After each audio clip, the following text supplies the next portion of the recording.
Can you guys hear me? Does everything sound good?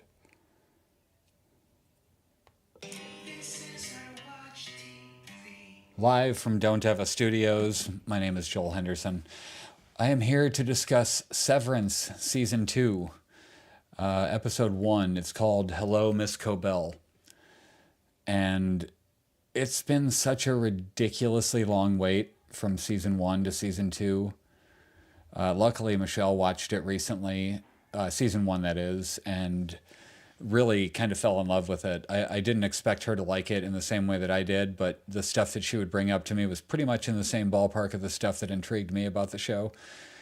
And my biggest prediction from Season 1 was that Season 2, they were going to not understand what Innie/Outie Mark was saying at the end of the episode to the people in the outside world, that she's alive. And I don't think anything in this episode squashed that. They seem to embrace it pretty fully inside of Lumen, but I don't think that's the same thing and the same perception of what happened outside of there. So let me just go to my notes here and see where we're at. So the first thing was that OTC had been triggered. If you know, you know. That opening shot was a cinematic masterpiece. I mean, let me pull up the YouTube video here in case anybody decides they want to make some comments and talk to me while I'm doing this thing. Nothing? My videos. Am I not live? I thought I was live. Come on. View channel. There we go. We are live. Anyways, now that we got that sorted out, I can monitor any potential messages that might be coming through in the chat, of which there's none yet. Anyways, so I just wanted to express how deeply awesome that opening one shot was. I don't know how they did that. I would love to see the behind the scenes of that opening sequence, because the movements that the camera did, it was like it's on one of those motorized gimbals where it's like whoosh, whoosh, whoosh. I mean, but then it moved and flew like a drone and backed up through hallways, and there was seemingly no tracks on the ground. I don't know the technological wonder that shot was, but the fact that it was a one shot was pretty damn impressive. Let's see what else we got here. The doors were gone in the wellness area. Just completely. They didn't even try to hide that they were there. They just drywalled over them. They didn't even do the bottom half of the wall bordering over the top of to make it look like they were never there, which would have been the clever move, I think. Let's see. And then Mark makes it back into the MDR room, and there's a whole new crew in there. This is where things start to get a little screwy, because they say that it's been 5 months since the incident and that Milchek has taken over, or Milkshake, as somebody was calling him in this episode. I can't remember who, but it was pretty damn funny. Has it been 5 months? Let's just look at some of the optics of this to begin with. They got new people in there. They seem pretty cheery right off the bat. But I don't know. Well, I guess we'll get to that as I go through this stuff. They say that Mark and the other three are the face of Severance reform, and all four are famous. Now, again, that feels very much like a perception that they're giving within of Lumen, as opposed to the actual feeling outside of it. I don't see why they would be. I mean, I guess they could be seen as heroes to the general public outside, where it's like, we told you these Severance people were doing some weird stuff. Oh, hey, hey, Ruth. But I don't know why that would be relevant inside unless it were propaganda. So I don't see how that would work on the outside. So anyways, Milchek took over. None of the other three agreed to come back except for Mark. None of the other four agreed to come back. None of the four agreed to come back except for Mark. He insisted. Now, do we think that's because he just hated living his entire life? Or are we then, no, you know what? I just realized that was me believing the story that they're telling, which is that it's been 5 months. And I don't know that I believe that part of it still.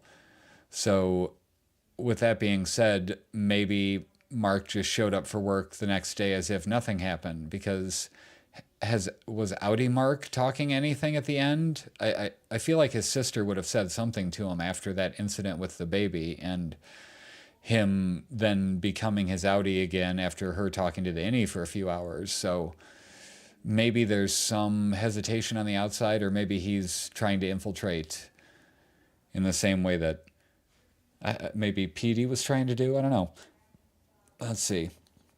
The new MDR people are talking about their old MDR. So there's more of these places.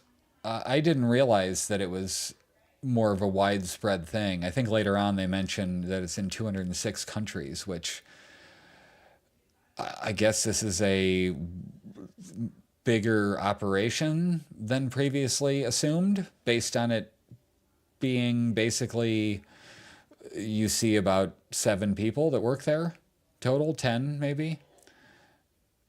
It always seemed like it was a smaller operation. Anyways, let's see. So Miss Huang is the new Milchek, and she's like 12, which is pretty hilarious. Now, I will say right off the bat, amazing actress, because she has nailed all of the Milchek mannerisms. She even, her eyes, when she looks up at them, it's the same look of like Don't Eva from Milchek that, or from him that she's now giving. It's impressive, really, that role had such a defined characteristic of that look that she's able to nail that, and I can recognize it as a Milchek thing. After that, Mark S. thinks he's smooth and tries to frame Mark W., and they immediately caught him. And like nobody was having it for a second, and he thought he was smooth, and it fell pretty flat. They immediately give it to Mark W., who's now in charge, which that's hilarious, because after what had happened before, and Mark having been in charge, how's he going to go back to being second fiddle to anybody? And he bails and gets to the speaker in Milchek's new office, which isn't set up yet, which, how is that not indication that it hasn't been 5 months? Harmony Cobel was probably fired immediately, right? She would have been fired, I would have thought, right away, because they told her to get out. So what would they have been doing with that office for 5 months? Who would have been running the severed floor? Many questions come up there. Then he gets on the elevator. Well, he gets and talks to the board, and nobody responds, but Milchek runs in and unplugs it, and it's an interesting new dynamic where they don't appear to be, or well, Mark doesn't appear to be as afraid of Milchek as everybody was during season 1. He was more of an authority figure, and now it kind of feels like since they've broken out, they don't view him as much that way. Oh, hey Jesse, what's going on? If you have any thoughts here. Wait, top messages. Oh, 3 people are watching, I see. I don't expect anybody to be watching, but if you do and you have any thoughts on the things I'm saying, feel free to pop them in the chat, and I will absolutely read them and credit you for the thought. We're about to the part of the episode where Mark talks to the board through the intercom system. What do we think the board is? Does anybody have any thoughts on that? Like, what is the board? Is it the consciousness of previous Egans? I saw a really interesting thing about the last scene, or the last shot of this episode, which was something that looked similar to like I don't even know, I'll get to it when it gets there. So then there was a new elevator stop, it appeared. But then there wasn't. Like, did it... It was very confusing for a moment there, because I thought they went to a flashback. When Dylan came back, it was like, wait a minute. Oh, they're cutting back to before all this. because they're just waking up for the first time since since the incident. So I don't know. But then Dylan's mad about the belt thing, which was probably one of the funnier things in the episode. The fact that after all that, he's mad that he lost his belt privileges, basically. Uh, and then Irving woke up in the elevator just banging on the door the same as he was. Like it was a literal continuation of what he was doing, which is an interesting thought of them going from Audi back to Innie is, what they're doing on the outside. How does that translate to coming back awake on the inside? So you would just be doing what you're doing and then you're no longer there. So if there were any time that occurred, it probably felt like nothing to them, right? That makes sense? I think so. They are told by Bert that, or wait a minute, no, before that, after the two of them show up, Mark is like waiting for Helly to show up and she comes in. And it's just a little bit odd with her right away. I don't know if anybody else sensed this, but she seems a little bit off. Dylan asks if they're all equally famous, which is great considering the wellness sessions before, where it's like, please consider all of please enjoy all of the facts equally.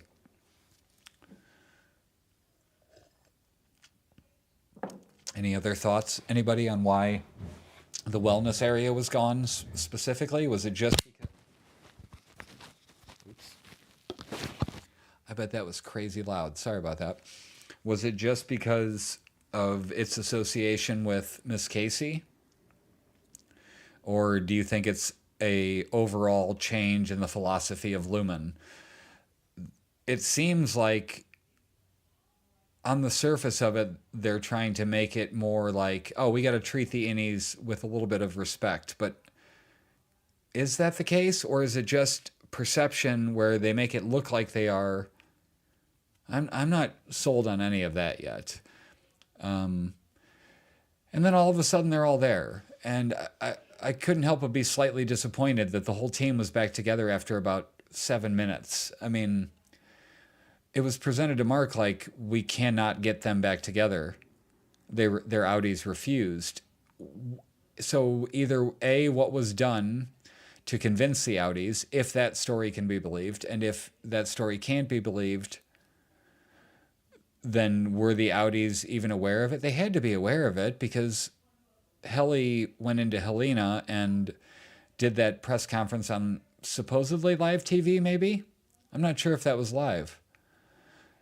So you would think if they're famous on the outside, and they showed the picture of them being famous, and it was some old, like, I want to say somebody said Gerald Ford presidential photo with a parade. And the picture was from one of their MDR photos. They just put them in different order. Like if you look at the pictures side by side, I think I saw that on Reddit. And it turns out that the people that were in there were sort of one-for-one counterparts, which I was not expecting. I thought it, but once I started like kind of looking at them, it really was, oh, this person is the new you, and this person is the new that person, etc. Let's see. It appeared at first that Irving wasn't handling it well. Like just the transition from him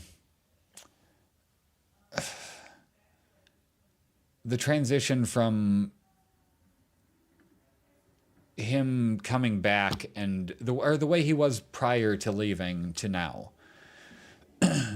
They all four go into the break room at the behest of Miss Huang, and I don't know, it's completely changed now. They made it into like a futuristic looking lounge, like it's actually a break room now, and claim to have no cameras in there, but that seems not very realistic.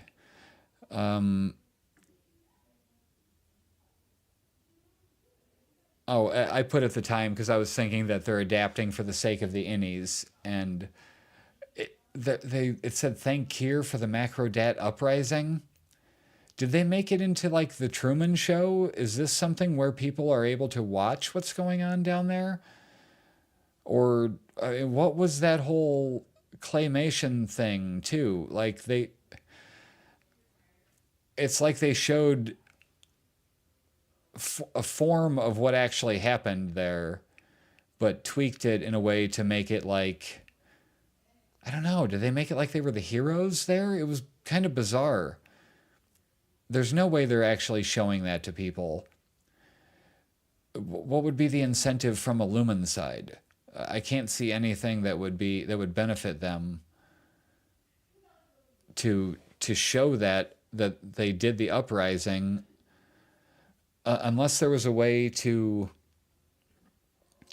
I don't know if you've been watching Silo, but they talked about in that show how they squashed the uprising for like 140 years when it used to happen every 10 years because they cut off technology, like old information. So is there something similar going on here,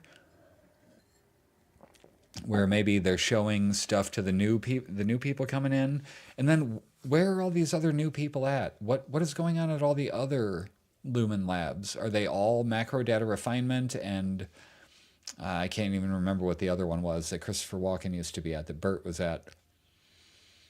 Yeah, I can't remember what that one was. Anyways, Milchick gives them a pep talk that they can choose to stay or go. Do you think they even showed it to other innies? Jesse said no way they showed it to anyone other than other innies, or than our innies. Oh, our innies. Yes, I agree. Because that's clearly like a propaganda piece to make them think that they made a difference with their thing and want to make them feel like it accomplished something. Optics and design, that was what it was. Thank you. See, this is why I need another human here, because I can't remember all the things. So thank you, Jesse, for filling in there and just reminding me of shit I can't remember. Yeah, he says it's an actual break room now with no cameras or mics, and that it's up to them. He doesn't want to be their jailer. He wants them to choose to stay. So I feel like this is all clearly a mind game where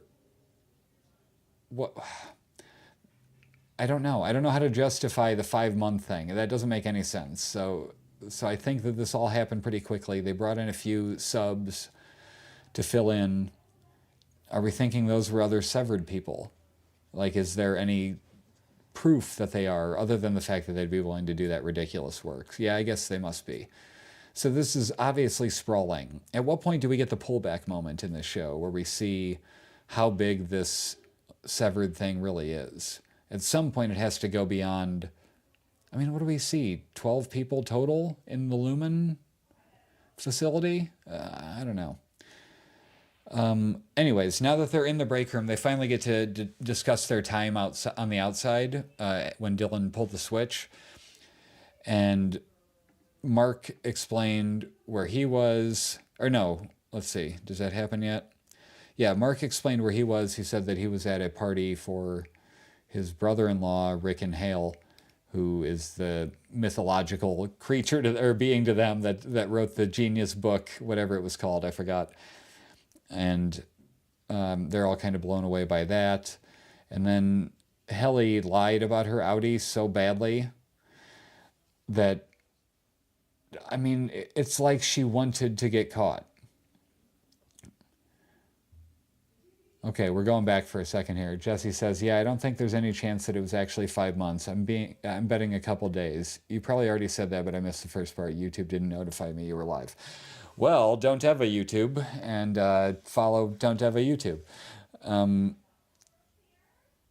Yeah, I don't think, again, with him still moving into his office, that would have happened in the last 5 months. Somebody would have done it for him. Again, assuming there's any other people. How do we even know? You know what? Why am I quoting that there were 206 other countries that Lumen is operating in? That was in the INI video, so that's also probably bullshit. Is anybody believing that there's more Lumen outside of this building? Do they have to have a big, like, cultural or influence to where they could even get this stuff to happen? So maybe it is a bigger sprawling situation. I don't want to rule it out. I just think that, yeah, I don't know. Maybe it's not. They show so few people in such a massive building that it makes you wonder if it's either a very small scale or I'm not sure. So, anyways, Helly lied so badly about her Audi. So let's. Where do we even start with this?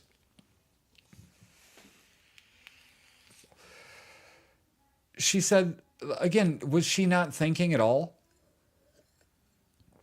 That's more proof that this wasn't 5 months later, because I'm not sold here that Helly is actually any Helly.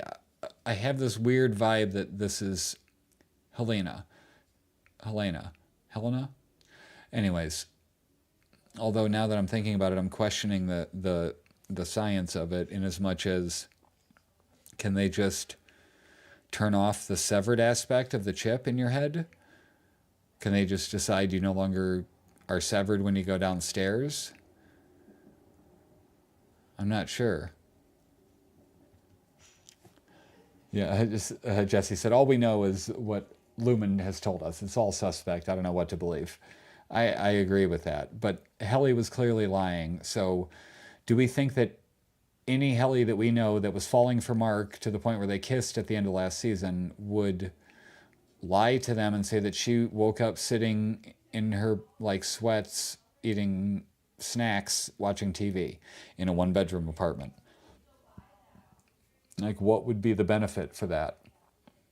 She would, more than anybody, want them to know who she was on the outside because of the impact of what her moves that day did. So I'm not buying that that's the same Helly that we know from season one. Also, again, I keep skirting around the main issues of her lie. She said that she went outside and talked to the gardener, and as Irving pointed out, it was nighttime, but I don't know if anybody else noticed, but it was winter. Why would he's a night winter gardener? That's not a thing. So Irving, I think he clammed up at that point. I think he might have said what happened outside, but I think he grew a distrust for Helly because if you notice, he didn't mention anything about what happened to him on the outside until he was alone and could whisper it to Dylan when he was by himself. Right. Either Helly is actually Helena or they're trying to make us as the audience think that she is. I'm open to any other interpretation of her lies. What would be the reasoning? Do you think she could be? Is it possible she would be embarrassed that she was in on it, so to speak, by being an Egan? I don't know if that would be a concern to the innie. And again, she would have to consider that so instantaneously from getting turned back off to waking up in the elevator, which again is a split second, seemingly, in time. It's not like they exist anywhere else. So, I don't know. I'm thinking it could be a red herring. They could be trying to trick us into thinking something they're not outright telling us. I don't know. But the point I think that is the biggest in all of this is that if they leave, they don't exist anymore. Isn't that the case? Like if they decide, I don't want to work here at Lumen anymore. What does that mean in the big scheme of things? Do they, no, they wouldn't exist anywhere else because Lumen is the only place that has severed, right? That's what we've been led to believe. So their options are severed or non-existence, or working at Lumen or non-existence. Jesse said there's also a possibility that Helly was woken up prior to what we saw and was told to lie or they'd hurt Mark. That's possible too. Yeah, maybe Lumen itself was more concerned that the revelation of her identity would be a problem to the other innies, to where they could have used something to try to blackmail her. Although I don't know, she seems off. Maybe it could be that. That's a fair That's a fair take. And like I said, Irving wouldn't talk beyond, it's not our world up there. So could that have been something to her about, just kind of telling her that she's not, I don't know. I think he's on to her. And wasn't he researching all of the people that work with him at Lumen? Like in season one, didn't he, like, wasn't he opening, oh, at the end, wasn't he opening the chest in his room at his place, and it had a list of all the employees of Lumen. So presumably he's doing that research. His Audi is doing that research. So if he had Bert's information, then he would surely have Helena Egan's information.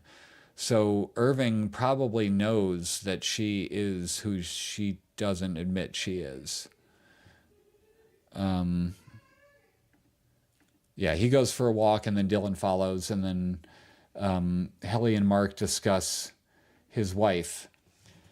And he's like, yeah, I'm not into Miss Casey, which felt like a weird thing to say. Like he's trying to tell Helly that the Audi's married to Miss Casey, and I don't have any interest in that. I don't believe that fully. I think that he would probably figure out that if his Audi loved this person and she was taken away from him, but he doesn't know that she died. That's an interesting point. Any Mark doesn't know that his wife died, that the Audi's wife died. He just knows that she's there, right?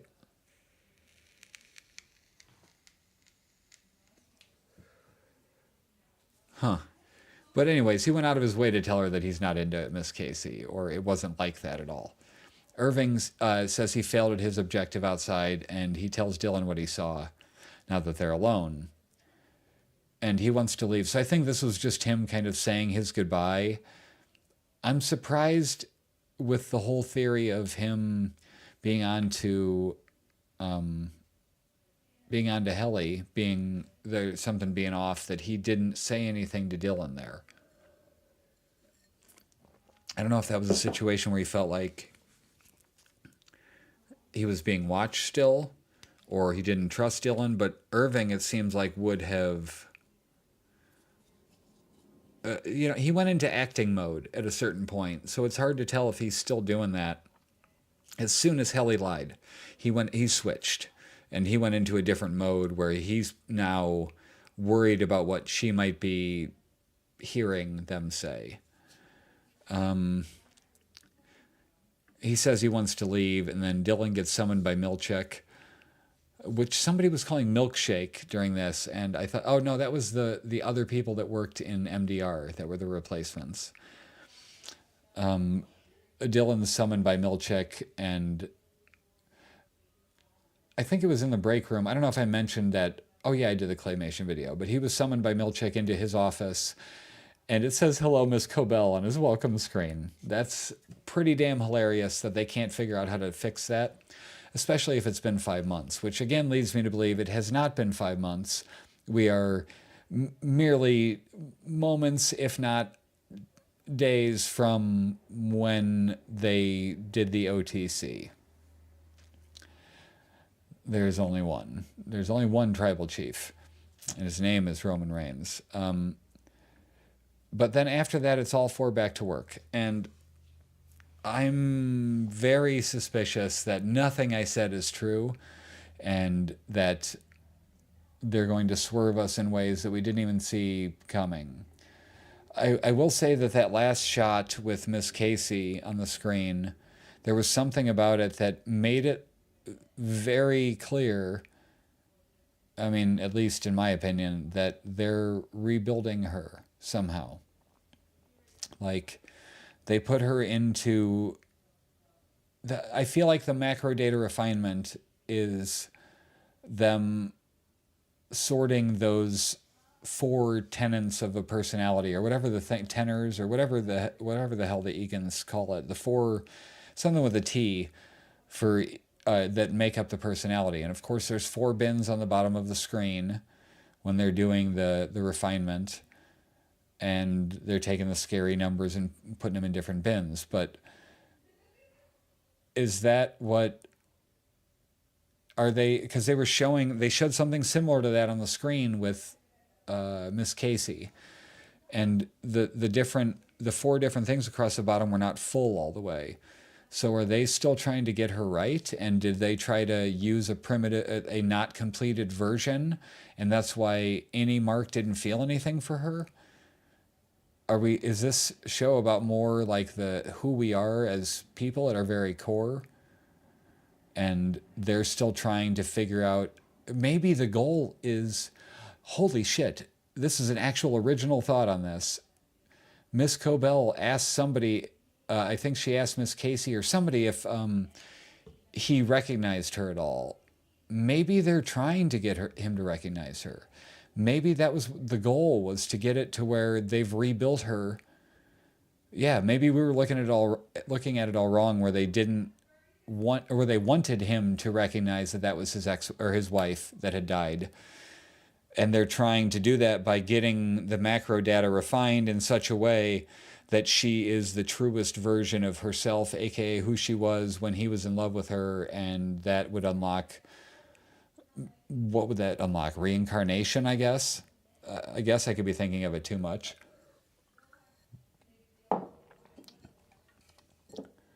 I think they had Miss Casey there to test the chips and see if they'd remember each other. Right. So, do you think that's the goal, is to remember each other, or that they're trying to make sure that they didn't remember each other? I'm thinking it's now the opposite, that their goal is to get them to remember each other, but maybe it's not. It's still in progress, and that's what all this stuff is about. And once maybe they complete it, I'm willing to bet that somebody else, that this process has already been completed. I bet you somebody has already had their macro data refined and been been rebuilt, so to speak. Or maybe not. Maybe that's why it's still so secretive, because if they were able to bring back somebody and have every bit of their personality intact, that's now bringing people back from the dead, like Walt Disney. Like, maybe this is a Walt Disney situation where they freeze people after that's too specific, but you know what I mean? Like something along those lines, where it's like, well, what do we have to do to make this person come back? Anyways, that's all I have. If anybody else has any thoughts, feel free to drop them in the chat here. I will be reading this before episode 2. I hope this was even remotely entertaining, me doing this by myself. I feel like I can just kind of riff and talk here, but I would love some input, because I feel like it's best when we have a dialogue here about this. So if anybody else has anything to say, pop it in the chat. Definitely will read it. At Don't Eva on YouTube. This is how to watch TV, right? Oh, wait, this says it.